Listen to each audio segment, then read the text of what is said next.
Thank you for joining Market News with Rodney Lake. This is a regular program for the GW Investment Institute, where we talk about timely market topics. I'm Rodney Lake, the director of the GW Investment Institute. Let's get started. Welcome back to Market News with Rodney Lake. I'm your host, Rodney Lake. This is an Investment Institute podcast, GW School of Business, Duquesne Hall. Today, very special guest, Professor Patrick Hall. Welcome, Professor Patrick Hall. We're so thrilled that you're joining us today. Thank you for having me. One of the things at the top of the show I want to mention, obviously you're a professor here at the School of Business, which, by the way, is the best school on campus. No disparaging remarks against any of the schools, but I'm very proud of our business school. You have a very special new job.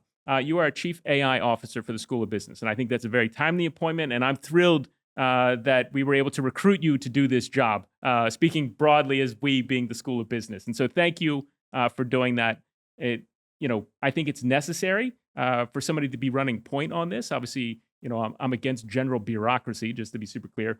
But at the same time, the field is changing so fast. I do think it's important to have somebody that's knowledgeable and knows that domain and is an expert in your case. And so a little bit about you, and we're going to talk about it. But you're coming from industry. You worked at a company, H2O. I think we might come back to that. Mm-hmm. If I'm right, they were acquired by Nvidia in the past. You also worked with banks and consult on lending practices, and you have an important role at NIST, and you can maybe talk about that when I turn it over to you. And of course, you're a professor here in the Department of Decision Science. And so we're super thrilled that you took time for the podcast, and thank you. And again, so maybe you could talk a little bit at the top of the show, your new role as the Chief AI Officer for GW. What do you hope to accomplish in this role? Sure. So I think that GWSB is in a position where we just need to take some of the very first steps as an institution. And those first steps sort of are understanding what's going on. So I think, the reason I say as an institution is because I talk to people all day long who are doing really cool and interesting things with AI. Yeah. It's just we need to get that visibility up to the leadership of the school and the school as an institution to be able to make strategic decisions about what's happening with AI. So I think getting an inventory will be one of the major first steps. We're also working on an awards process. Nice. Yeah. So that's exciting. Yeah. We certainly want to promote that here. Right. We need to make the awards process and then do the awards. Well, and I'm looking for help on the AI forum with all of this. And there is a Slack group for any of our GW colleagues who are listening to this. Reach out and join the forum. Sure. Yeah. And maybe can I give you the link? Of course. Okay. All right. So we'll put the link in the show notes.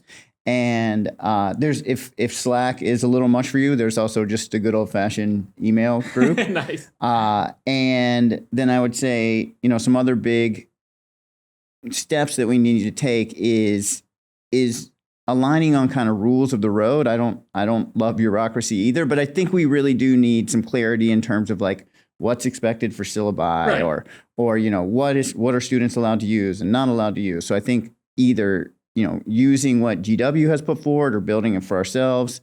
And those are some of the biggest, first steps that I hope we take this semester. Excellent. Now, with your academic hat on for a moment, what are some of the things that you're excited about for AI? So for GW, one of the approved, versions that we have is Gemini, and Gemini 3.0 I think is quite good. Notebook LM I think is also quite good. That's part of the GW workspace workplace rather that we have access to through Google. What are you excited about? Is it any specific tools? Is it an area? What are your thoughts? Yeah. So first I would say, I think GWIT has done a good job building us a very workable, approved tool set. I know a lot of people want to hear that ChatGPT is in that tool set, and my understanding is they're working on it. But as you pointed out, we've got Google Gemini, Google Notebook LM, Microsoft Copilot. These are great productivity tools that I want everyone to try for various different tasks. Then for me, what I'm most excited about, it's again something I'm kind of working with IT about, the coding agents. Okay. And so that'd be like Claude Code or Codex from OpenAI. So I have a lofty goal that any GWSB student who wants to code, should now be able to code. Right. And we've done this in the MSBA practicum and BSBA capstone, where we've had students, put them to work with these coding agents to build, prototype AI solutions. Okay. And the results, at least for me, were very impressive. Yeah. I would say that almost every group last semester working with the coding agent did better than the best group from the prior semester. Yeah, from the prior semester. Yeah. Time you ran it, yeah. So I'm very excited personally about these coding agents, and hopefully GWIT won't be too upset with me for bringing that up, because we're working on getting those approved, and I'm sort of working under a conditional approval with them in the practicum and capstone. So right now, practicum and capstone students will be working with and learning about these coding agents. Well, anecdotally, I can add, I've heard from some alums who are working in finance, and the sort of convergence of finance and computer science, let's say, or coding is on the quant side. But those fields keep, I think, colliding even more now. And a lot of them are using Claude Code as an example. And so I do think it's a great service to our students to be thinking about how do we best prepare them, because it's not just the computer science students who need that education anymore. It's absolutely everybody, because the sort of the fun term is vibe coding for stuff like this. But really, the coding is being much more dispersed across a greater number of people. It's not just kind of siloed in computer science, computer engineering anymore. And coding tasks are being automated, and I would say that it's not just vibe coding. It's being able to code better and code more than you could in the past. And so I'm sure some vibe coding does occur in my classes, and I'm okay with that. But I do try to push the students to do more and do better than what they could do without the AI assistance. I think that's a really key part of AI usage is do more, do better than you could do without it. And so if you had to fast forward, and I know that right now we're just working, early days here for this initiative. If you had to think forward, a year, 2 years, 5 years is even tougher, something like this, but maybe a year to 3 years, what would you hope that it looks like in a year, 3 years from now? Like, is it expanded tool sets? Is it, having AI incorporated and infused in many of our courses? What would be kind of a wish list for you? Well, I'm gonna ring the bell again here. I do want, eventually, sooner rather than later would be better. Any GWSB student that wants to code, I want them to be able to do that, because I think interacting with software and with AI systems at the code level is going to be just a super important skill. For our students and for everyone who wants to have kind of a technical role in this field in the future. So that's a big sort of lofty goal for the future. And I think I want to be sensitive that some people don't want to use AI in their classes, and I think that's a personal and professional decision for faculty and instructors. So really, what I think I would want is that people who faculty, staff, students who want to use AI in their teaching and learning are enabled to do that with sort of a clear set of tools and a clear set of policies that makes it easier and more direct to bring AI into education. I think that's really what I'm looking for. Excellent.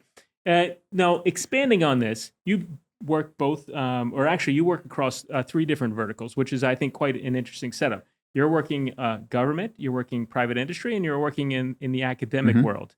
So I think that's a very unique viewpoint that you have versus lots of other people who maybe have 1 or 2 of those things, maybe not all 3. So with that unique viewpoint, how do each of those operate differently or similarly? Well, with respect to AI. Yeah, of course. There's and we've talked about this before, there's just a huge pace difference in the commercial sector. And I think it's easy to say, oh, well, that's better. I wish we were more like that. And I, maybe there would certainly be places where I wish we could move faster as a university or within government agencies. But I do think that universities and government agencies tend to be more thoughtful, more careful in their adoption of technology.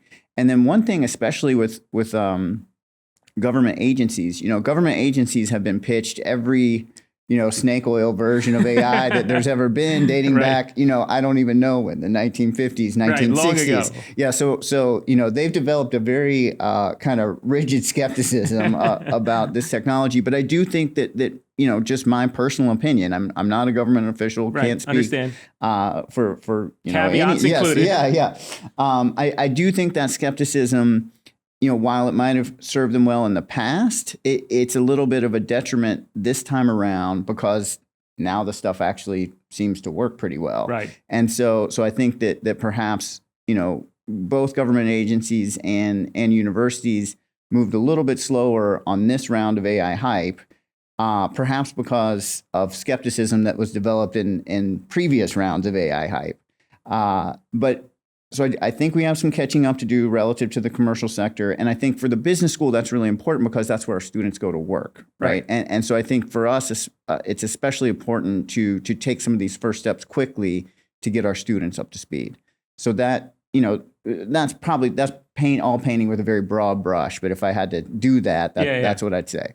And now, thinking about that is, for our students who need to learn how to use AI, how do you think that that's changing the market for, entry-level jobs? So you hear a lot about, these entry-level jobs are being hauled out, coding, entry-level finance, and analyst jobs. Do you think that that's happening? And what if some version of that is happening, what can we do to train our students? I don't know if I feel qualified to comment on whether that's happening or not. I mean, I think I definitely feel a general kind of tightening in the job market for entry level and maybe even senior level, which some of our master's students, those jobs that they go into. So I would agree that I do feel a tightening in the market. And what I work with students on is, again, getting them these newer AI skills, right? Yeah. And to me, it's the coding agents, that's one part of it. And then the other part of it is just being familiar with the tools, being able to use AI to draft text, being able to use AI to edit text, being able to use AI to draft and edit slides, and being able to talk about all those things in an interview to make sure that the person who's interviewing them gets that, like, hey, if you hire me, I'm going to be incredibly efficient with these new AI tools that you're so excited about. So I think that's really been my focus with bringing AI into the practicum. And then I teach a few other classes and have been sprinkling AI into them for years. But sort of that's always my goal, is to have the students be able to show a portfolio and talk competently about AI in an interview or networking setting to make sure that they're going to come across as like, hey, I'm high value. I'm going to use AI to be very efficient and make a big impact in your company. Excellent. All right. So changing topics a little bit. So you're doing work. We mentioned this at NIST, which is National Institute of Standards and Technology. Could you maybe talk a little bit about the work that you're doing there? Yeah. So I work on two primary projects at NIST. One is called the AI Risk Management Framework. And that is the Department of Commerce, one of the sort of central pieces of guidance from the U.S. federal government about managing the risk of AI systems. So AI systems, of course, like all technologies, do pose some risk. And there's a lot of ways that people talk about this: AI safety, responsible AI, ethical AI. I really think that for businesses, the most practical way to talk about it is risk management. And so that's why I've really keyed into this AI risk management project. And go check it out. It's called the NIST AI Risk Management Framework. We can link it up. Yeah, sure. And then I also work on one of NIST's large-scale AI evaluations. Okay. So we're trying to measure how AI systems perform in the real world. Okay. Right? A lot of measurement of AI systems is done on benchmark data sets and test data sets. I don't want to, paint too negative a picture about that, because that kind of testing is what brought us things like ChatGPT. But I think if we're realistic, about where AI is going, how it's going to be used throughout all these different industries, throughout our lives, we want to have a better understanding of how it works, not just in test data sets. Right? We want to know how airplanes and nuclear reactors will function in the real world. We want to have a good idea of how they're going to function in the real world. So I work on a project called ARIA, where we try to assess AI system performance in the real world, a socio-technical AI And how do you go about doing that? with structured experiments, so good old fashioned science experiments. Nice.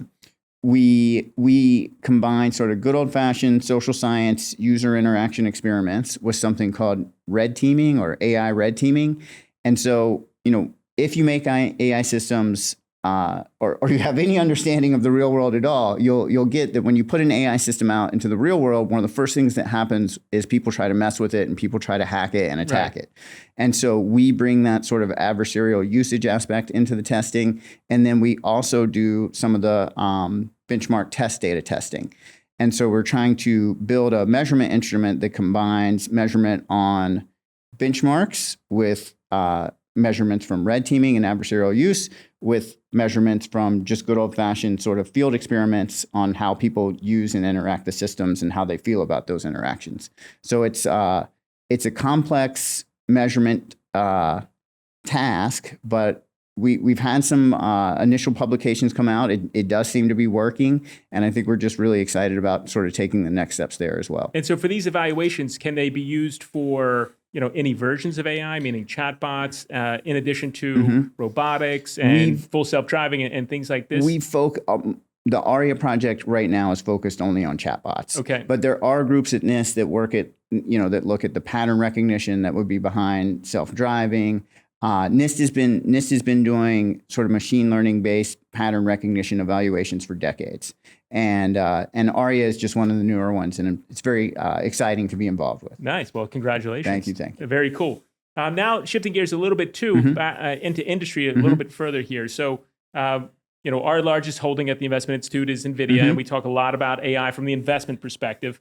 You were at a company called H2O in your industry days, or at least part of your industry days. You're still working industry now. Could you maybe talk about some of the cool stuff that you were doing there? Yeah, and I should probably say H2O probably wishes that they were acquired by Nvidia, but they're still out there independently, as a sort of small, medium-sized tech company making things work. But they were partnered with Nvidia in sort of, going back 10 years ago, people were just having this idea, or what's the best way to say it? Because in grad school, I think when I was in grad school, people were just having this idea of doing machine learning on GPU. So fast forward 10 years from that, I'm working out in Silicon Valley, and machine learning engineers in Silicon Valley are getting really excited about this idea of doing machine learning on GPU chips. And Nvidia is the world's leading manufacturer of GPUs.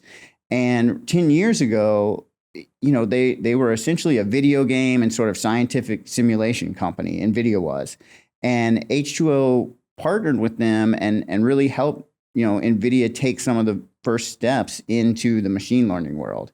Now, this was long before ChatGPT. This was sort of the first wave of deep learning hype around computer vision. And so we weren't working on language models, but we were working on, using GPUs and machine learning algorithms in consumer finance, using machine learning and GPUs in computer vision problems. And there was an incredible amount of hype back then. And it was super, it was super fun. It was a super educational experience as well. But yeah, I was hanging around Silicon Valley, and to be honest, commuting between DC and Silicon Valley. Bi-coastal. Yeah, I was bi-coastal. I really was. Back in 10 years ago, in sort of the first wave of deep learning hype. And that's very cool. Yeah, it was a cool thing to be a part of for sure. I'm sure that was a lot of fun. Yeah. From that time, what were the biggest lessons learned? Because you had a front row seat to the things that have emerged now. What lessons learned that you sort of keep with you now that you learned then? I mean, just the biggest one, and I mean, the reason I'm probably sitting here today and not sitting in Silicon Valley is I became really interested in problems where AI systems had to interact in the real world in sort of compliant ways, either, typically in, for me, I got more kind of sucked into the consumer finance side. So as I'm sure your listeners understand, there's a great deal of regulation around the use of automated decision-making systems in consumer finance, and figuring out how to make machine learning and AI systems fit into those regulations I got super interested in that, and I found that I was oftentimes like the last data scientist standing in a room full of attorneys, and somehow those attorneys got me more focused in Washington D.C., and so now I'm here working with the government, working with GW, and yeah, so that was a huge thing. That was a huge thing. It's very lucky for the School of Business that worked out that way, and we're lucky to have you. Now back to GW. So. You mentioned a couple of the tools that are the approved tools, for example, at GW, Gemini being one of those. And you mentioned a few of the tools that are kind of possibly in the queue, like Claude Code. Are there other tools that you would recommend that people should be really interested in, trying out if they're not using it, or incorporating it as part of their daily routines? So I don't. Is Google Notebook LM? Is that inbound? Or that could be one of them. Okay, yeah. So I think. That's a tool that we all have access with through GW. And if you've never played with that, it's a really helpful research tool that you can use on your own documents. And so, if you're a crazy, kind of document hoarder like I am, then, I just have thousands of PDFs and stuff, and I can throw them into Google Notebook LM, and it, I can interact with those documents in a chat fashion and get citations to the document, so I can check that the AI system is right. Now, for those of you that are very picky about this kind of thing, it can still hallucinate, it can still combine true information in incorrect ways. But even given that, I find it to just be a super useful tool. So if you haven't checked out Google Notebook LM, official GW approved tool, I would definitely suggest that. The coding agents if you have any interest in software at all, if you've ever coded before, check out one of these coding agents, Claude Code, Codex. Do you have a preference on one of those? I use Codex the most, but I am not. From my work at NIST, I've begun to feel that many of the differences that people talk about between these AI systems are anecdotal. Okay. And perhaps, I think close. I think they're very close under closer scrutiny. So, no, I think play with anyone that you like. Excellent. And now to wrap up here, and thank you for being on the podcast. Very much appreciated. And we hope you'll be back as Chief AI Officer. I hope so. We appreciate it. What advice, maybe something you've already shared, maybe something that we should just be thinking about as we, sort of march forward here with all these new AI tools and the things that are yet to come. What are some of the advice you can give, or things that we should be thinking about, just as either a consumer or as an educator, as a student, or just someone, trying to get their job done more effectively? So I think for all of that, thinking back to some of this risk work at NIST and, thinking about my work with students, thinking about work in research, don't let AI think for you. Okay. Good advice. And there's a lot of different ways you can do that. Just to get you thinking in this direction, I'll throw out, if I have to make a decision and I want, Gemini, ChatGPT, whoever's input on this, whichever one's input on this, I'll ask for options, or I'll make the decision and ask for feedback on the decision. So again, I think what we need to learn is what I call human AI teaming. There's a lot of different words for that field. How we're going to work with these systems to make ourselves better, as opposed to, sort of letting them take over and do the thinking for us. We should be driving those decisions. Yes, we should be driving those conversations. Yeah. And they should really be the assistant, not the decision maker. Yes. Excellent. Well, I think that's a great place to leave it on. I think that's great advice. Thank you for stepping up and being our first Chief AI Officer for the School of Business. Thank me later. Well, I appreciate it. Thank you very much. And thank you for being on the show today. We hope you'll come back to Market News with Rodney Lake. Thank you, Professor Hall, and we look to see you next time. Thank you. And for all of our audience, welcome back. And if you keep watching the episodes, we really appreciate that. We'll link up the things that we talked about in the show notes. Thank you very much, and see you back on the next episode of Market News with Rodney Lake. Thank you. Disclaimer, the content shared in the GW Investment Institute podcast is for informational and educational purposes only and should not be considered investment advice. The opinions expressed in this podcast are those of the host and guest and do not necessarily reflect the views of the GW Investment Institute or the George Washington University. Listeners should not act upon the information provided without seeking professional advice from a qualified financial advisor.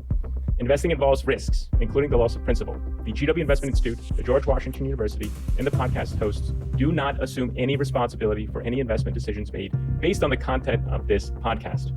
Always conduct your own research and consult with a financial advisor before making any investment decisions.